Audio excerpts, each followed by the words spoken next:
Now next question is about explain the strategies used by the archaeologists to understand social economic difference. See, differences are not new.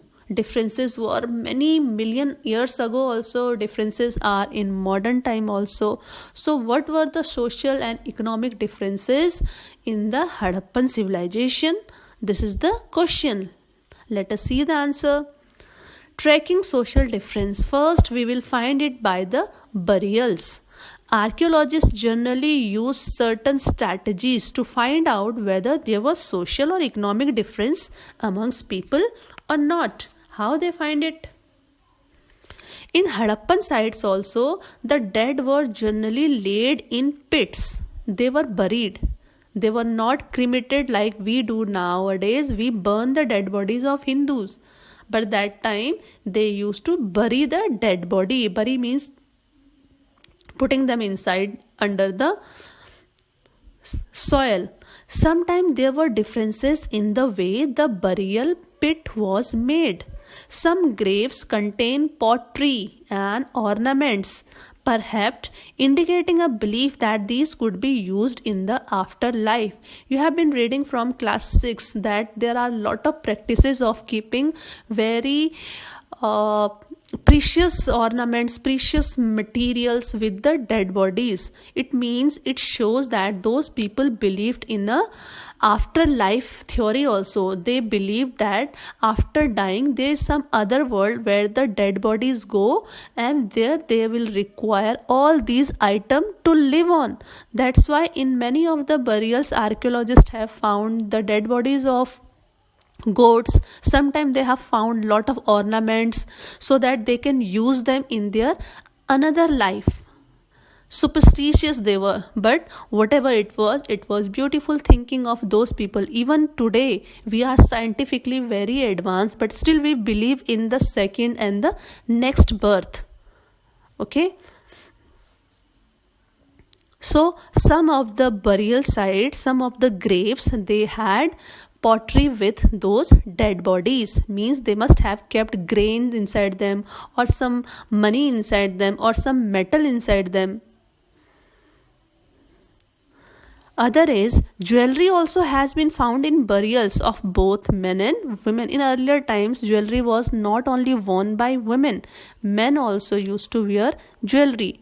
And in the mid 1980s, an ornament consisting of 3 shell rings, a jasper is a stone, bead, and hundreds of micro bead was found near the skull of a male. In the Harappan side, one burial, one dead body was found, but with him lot of rings and beads and micro beads were found along with that dead body. In some instances, the dead were buried with copper mirrors. But on the whole, it appears that the Harappan did not believe in burying precious things with the dead. These are the items which are of moderate price. They were not so expensive like the Egyptian people they used to do. Have you seen and heard about the mummies and the pyramids? Those pyramids were of kings and queens, where lot of precious material and lot of gold coins were buried. But at least Harappan people, they did not do this. They only kept less valuable things with the dead bodies. But it also showed that only the rich dead bodies, they were kept with the ornaments or the beads. This is one example of the copper mirror which was buried along with a dead body, purely made up of copper. Copper is also very costly material, although.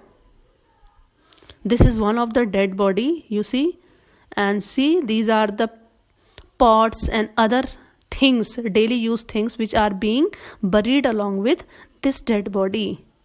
What they might have been thinking. Ooh. Looking for luxury. Now so far we have read how there was differences that we came to know by the burial Now we will know what were the luxurious items which the rich people were using. Archaeologists broadly classified luxury item as utilitarian and luxuries.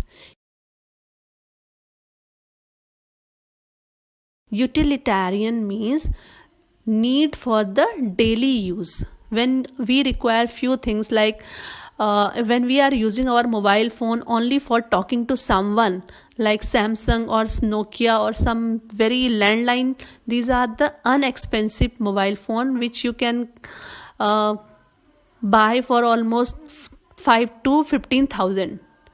So these phone will not come under the category of luxurious material.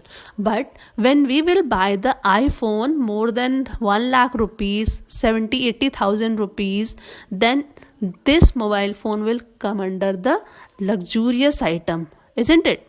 So did you understand difference between luxurious item and utilitarian? So did you find the difference between the luxurious item and utilitarian? Utilitarian. This category includes objects of daily use made fairly easily out of ordinary materials such as stone or clay. And stone is found everywhere, so ordinary men can use them. Clay is also found everywhere, so they can use and buy clay material because they were cheap. These include quince, pottery, needle, flesh rubbers, means body scrubbers, etc., and are usually found distributed throughout the settlement and completely the lower town where it was found there abundantly. Now see what luxurious items are. They are made of rare items. Rare means which is found very hardly, from costly and non-local material. Local means which is found around your area. Non-local means which is being imported from some other country. Suppose we buy some car like Maruti, Desire, Honda, they are Indian made cars, but when we try to buy Ferrari and some other car, then we have to import them from other country and they will cost us more. It means those cars are luxurious cars. So similarly, when they have to import some ornaments from other country, they make it exclusive. Little pots of faience. What is faience? A material made of ground sand or silica mixed with color and a gum and then fired. This is faience.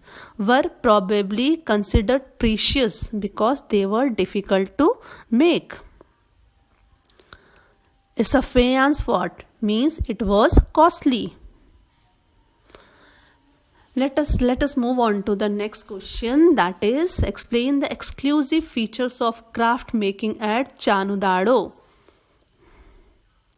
Chanudado almost exclusively devoted to craft production. Even in India, there are a lot of places which are specially marked for making craft, like Banaras is famous for Banaras sari and Karnataka is famous for silk sari and Kashmir is famous for Kashmiri shawls and Pashmina shawls. Similarly, Northeast is famous for handicrafts, and that time also this Chanudado was a place which was dominated for making craft items. What they used to make?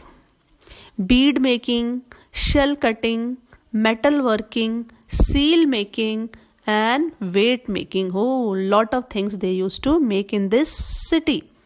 The variety of material used to make bead is remarkable. Stones like carnelian, a beautiful red color stone, jasper, crystal, quartz and steatite, metals like copper, bronze and gold, and shell, faience and terracotta or burnt clay. You need to learn all these terms if this question comes to your examination. So these are the varieties of beads and stones. Some beads were made up of two or more stones. Cemented together means pasted together. Some of stone with gold caps. Beautiful. The shapes were numerous. Dish shaped, some was without any shape, some were cylindrical in shape, some spherical, some barrel shaped, some segmented means cut into pieces, some were decorated by incising or painting, and some had design etched onto them. This is cylindrical shape, and these are beads. As you can see the shape, some are big, some are medium size, some are beautifully decorated. So these all are beads, and they require lot of hard work. That's why they were costly. Techniques for making beads. Now Chanudaro, what they were using various techniques to make such beautiful beads and other ornaments.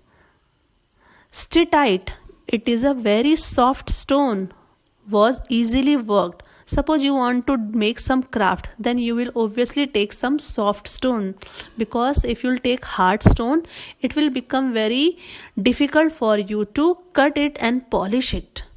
So grinding, polishing and drilling completed the process. Specialized drills have been found at Chanudaro. Next topic is explain the strategies for procuring materials by the Harappan for the craft production. Now you have seen that Harappan people, they were making a lot of decorative items. Now where they are getting all these materials from? Because just in Harappan civilization area, they were not getting all these materials. So from where they were getting all these materials? Let us see. In order to identify center of craft production, archaeologists usually look for the following. First, they look raw material such as stone modules, wool shells, copper ore, tools, etc. Next, they look for unfinished object, rejects and waste material. In fact, waste is one of the best indicator of craft work. Now, whenever some person, some skilled labor, he will work on his craft, he will definitely make few things which are not as per his expectation. So he will discard them, he will not use them. Whenever you make some painting, 2-3 pages you just waste them. So finally on the 4th page you draw a perfect painting you want. So those earlier 2-3 paintings will be regarded as your waste material. Okay. For instance, if shell or stone is cut to make object, then pieces of these small materials will be discarded as waste at the place of production. It is likely that Hadappans have communication with Oman, Bahrain and Mesopotamia by sea. Established settlements such as Nageswar and Balakot. This was famous for shell. So Harappan civilization, they used to take shell from this place.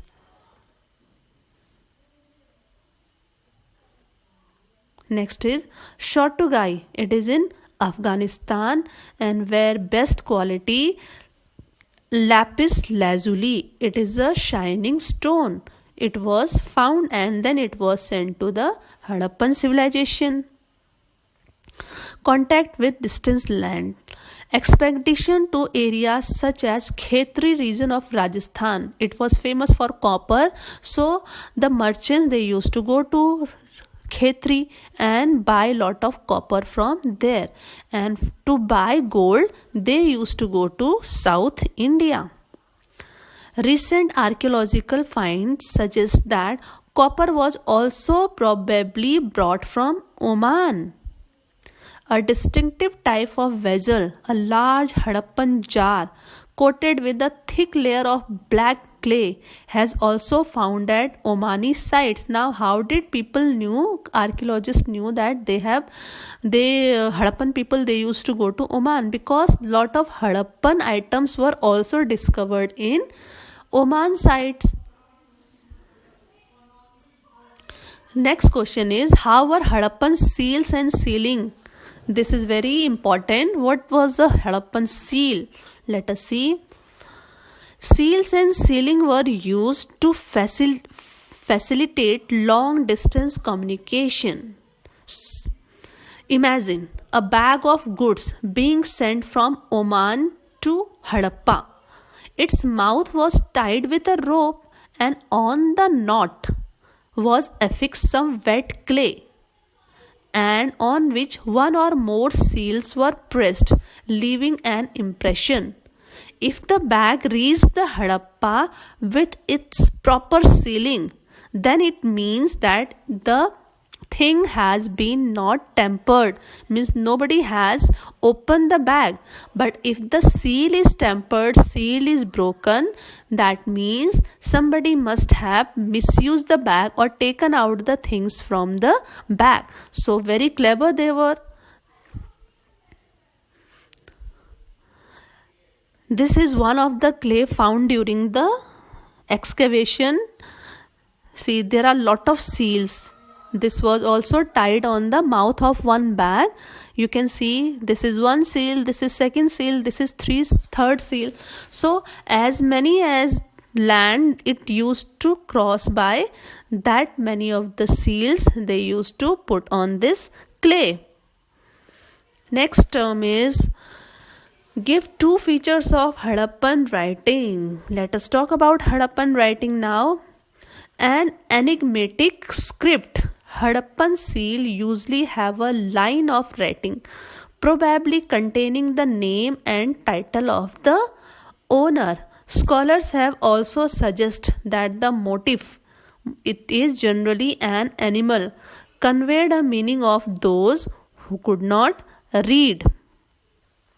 Most inscriptions are short. The longest inscription which they have found is of 26 signs. Nowadays we have words, but in Harappan inscription they have signs, and mostly those signs are of animals. Although the script remains undeciphered to date. Undeciphered means no any person, no scientist has been able to read those script of Harappan, as it had just too many signs, somewhere between 375 to 400 signs. See, if we use English A to Z, we have I think 24 words, and if we'll read K to Gya, there are almost 46 or 56 signs. But in Harappan script they had 375 to 400 signs, and it was written from right to left. We write from left to right. Writing has been found on seals, copper tools, rims of jar, copper and terracotta tablets, jewelry, bone rods, even in ancient sign boards. An enigmatic script. Weights. Exchange were regulated by a precise system of weights, usually made of a stone called chert, and generally it is cubical in shape with no marking. Nowadays we have a weight of 250 gram, 500 gram, 1 kg, 2 kg, 5 kg. That time also they were using the weight, and they were made of stone. Lower denomination of weight were binary, like 1, 2, 4. It was up to 12,800, while the higher denomination followed the decimal system.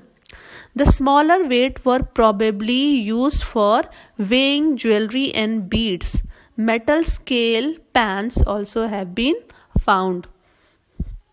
Next question is, describe the opinion of the archaeologist about the supreme authority of the Harappan civilization. Means who was ruling the Harappan civilization? Was there any king?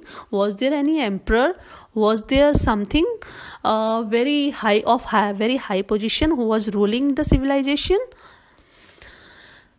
Palaces and kings. When we look for the center of power, archaeologists' records provide no immediate answer. There is no evidence which could tell us that there were kings in those times. A large building found at Mohenjo-daro was labeled as a palace by archaeologists. Although there was a very large building in Mohenjo-daro, so archaeologists, they are only guessing that this might be a palace. A stone statue was labeled and continued to be known as the priest king. One statue has been found in Harappan civilization, and archaeologists have said it must be a priest king of that time. Some archaeologists are of the opinion that Harappan society had no rulers. And that everybody enjoyed the equal status, means everybody was king of their house. But it is almost impossible, because any society who is developed, they require some or other leaders to lead their community. Other feels that there was no single ruler but several, means many rulers were there, and Mohenjo-daro had a separate ruler, Harappa had another ruler, and so on. Yet some other argue that there was a single state, means all the sites of the Harappan civilization, they were ruled by one single ruler, because there is similarity in the artifacts. Whatever seals, whatever weights we have found in Harappa, the same weights we have found in Mohenjo-daro also, in Kalibangan also, in Lothal also. So why do we use same scale and same weight and same seals everywhere? Because when government is one, then only you will use the similar items everywhere in the state. Next term is, what were the responsible for the destruction or the collapse or the end of the Harappan civilization?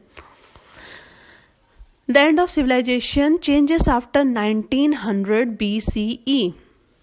That appears to have been a disappearance of the distinctive artifacts of the civilization, weights, seals, special beads. After this year, there was no more artifacts were found in this region, means something must have happened to that civilization. Writing, long distance trade and craft civilization also disappeared. People also stopped doing their business with the other countries. So why did all these things stop altogether? It means something bad had happened to that civilization. And again, house constructions were also stopped. There is evidence that 1800 BCE, most of the mature Harappan sites in the region, such as Cholistan, had been abandoned. Abandoned means left by the people. Nobody knows why they had left those sites. There was an expansion of population. Some says that population must have grew, and that's why they had moved on towards the new settlements in Gujarat, Haryana and West Uttar Pradesh, and they had left their earlier settlement. Is it possible? Who knows? These range from climatic change. Some says that due to climatic change, due to deforestation, due to excessive floods, or due to the drying up of the river, they must have changed their place.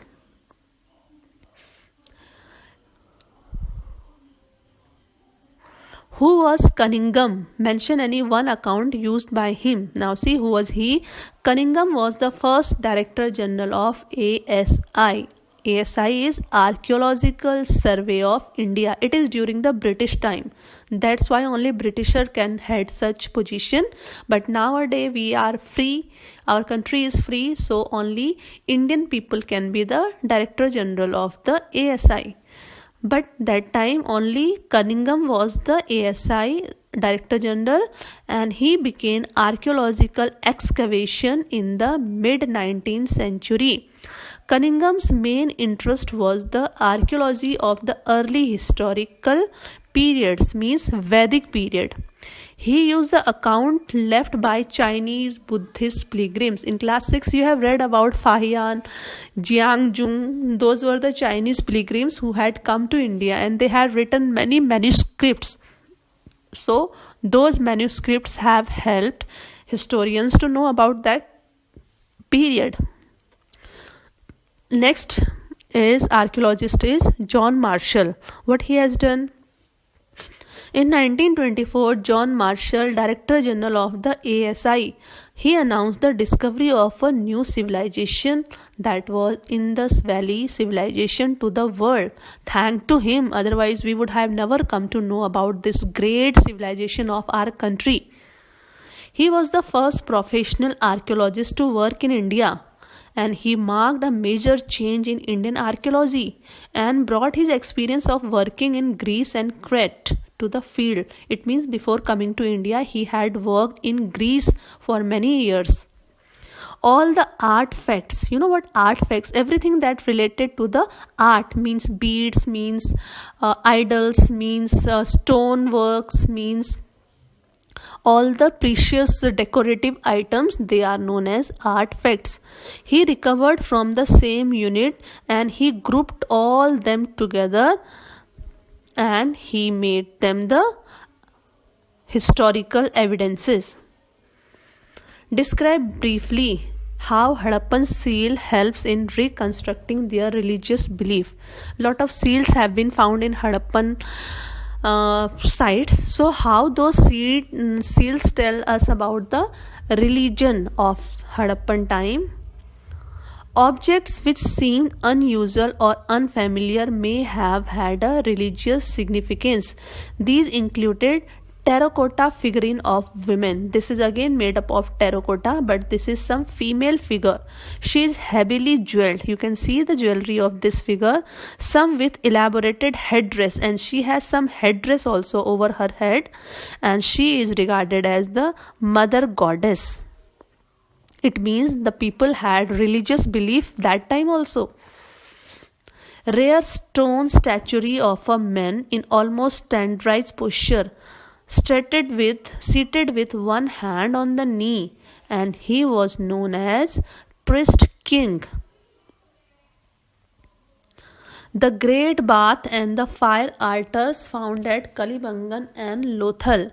Fire altars means it is like the Vedika or the Havan place. Nowadays we use Havan place where we do this sacred Havan. So similarly, these altars were also used for some kind of Havan or religious activity. They were found in Kalibangan and Lothal. Seals, some of which seem to depict ritual scenes, other with plants motifs, are thought to indicate nature worship. This is one example of the seal, and this seal, you can see one horned animal. It is often known as unicorn. Next seal, you can see here some person is sitting in a yogic posture. Yogic posture means laying both the hands on both the knees, and he is surrounded by many animals, and he has been regarded as the proto Shiva, an early form of the deities of Hinduism. Next is conical stones objects have also been discovered, and archaeologists have called them linga. Just now we go to Shiv Mandir and we worship Shivling. So these materials also have been regarded as the lingas. Many reconstruction of Harappan religions are made on the assumption that later tradition provide